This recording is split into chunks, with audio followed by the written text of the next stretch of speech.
ای یوسف خوشنام ما، خوش می روی بر بام ما. انا فتحنا الصلا، بازآ ز بام از در درآ، از در درآ.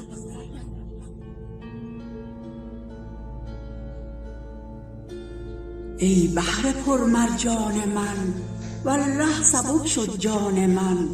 این جان سرگردان من از گردش این آسیا، آسیا.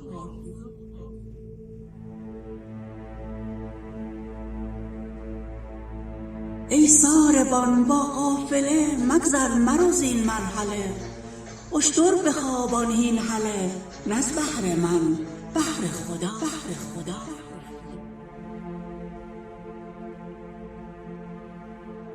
نی نی برو مجنون برو، خوش در میان خون برو. از چون مگو بی چون برو، زیرا که جان را نیست جا، نیست جا.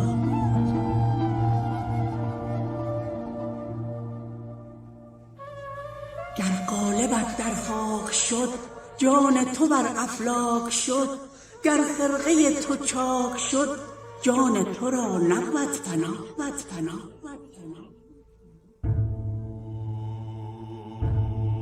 از سر دل بیرون نی، بنمای رو کآیینه ای. چون عشق را سر فتنه ای، پیش تو آید فتنه ها، فتنه ها. گویی مرا چون می روی، گستاخ و افزون می روی. بنگر که در خون می روی، آخر نگویی تا کجا، تا کجا.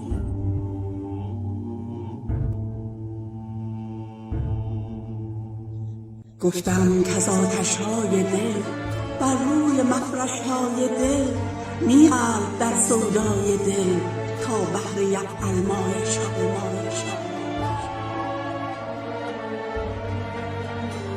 هر دم رسولی می رسد، جان را گریبان می کشد. بر دل خیالی می دود، یعنی به اصل خود بیا، خود بیا.